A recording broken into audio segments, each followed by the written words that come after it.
हिमाचल में दालों की सप्लाई शुरू, जल्द डिपो में भी मिलेगी। महंगी मिलेगी उड़द और चना दाल।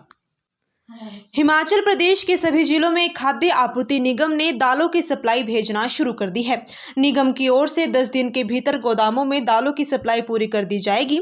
इसके बाद जल्द ही निगम की ओर से डिपो में भी दालें उपलब्ध करवा दी जाएंगी। खाद्य आपूर्ति निगम ने इस बार केंद्र से 1.95 लाख क्विंटल दालों की मांग की थी।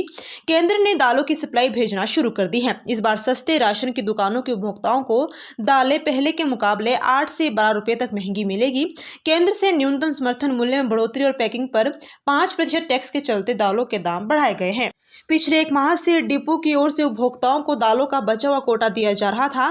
साथ ही कुछ ऐसे गोदाम भी थे जिनमें दालें बिल्कुल ही खत्म हो गई हैं। इसके चलते उपभोक्ताओं को दालें नहीं मिल पा रही। अब दालों की सप्लाई शुरू होते ही प्रदेश के 19.5 लाख के करीब उपभोक्ताओं को बाजारों में महंगी दालें खरीदने से राहत मिलेगी। इस बार दाम बढ़ने के बावजूद भी उपभोक्ता बाजारों के मुकाबले कम ही दामों पर सस्ते राशन की दुकानों से दालें खरीद पाएंगे। उड़द की दाल 76 रुपए किलो, चना की दाल 72 रुपए किलो और मलका की दाल 66 रुपए किलो मिलेगी। प्रदेश में दालों की सप्लाई भेजना शुरू कर दी गई है। 6 सितंबर से केंद्र से सप्लाई आना शुरू हो गई थी। इसके बाद ही प्रदेश में भी सप्लाई भेजना शुरू कर दी गई है। अगले 10 दिनों के भीतर ही प्रदेश भर में दालें उपलब्ध करवा दी जाएंगी।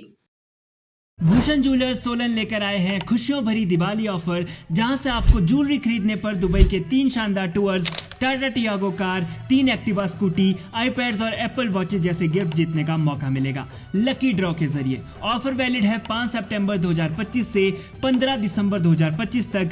आइए सिर्फ 20,000 से ऊपर की शॉपिंग कीजिए गोल्ड, डायमंड या सिल्वर ज्वेलरी में और आपको मिलेगा कूपन, जिसके जरिए आप पार्टिसिपेट करेंगे लकी ड्रॉ में। जितनी ज्यादा खरीद उतने ज्यादा कूपन। इतना ही नहीं, इस वीडियो को शेयर करने वाले पहले 100 लोगों को भी भूषण ज्वेलर्स देने वाले हैं फ्री गिफ्ट्स। तो देर किस बात की, ये रील सबको शेयर कीजिए और ऑफर का फायदा उठाने के लिए आ जाइए भूषण ज्वेलर्स, लोअर बाजार, सोलन।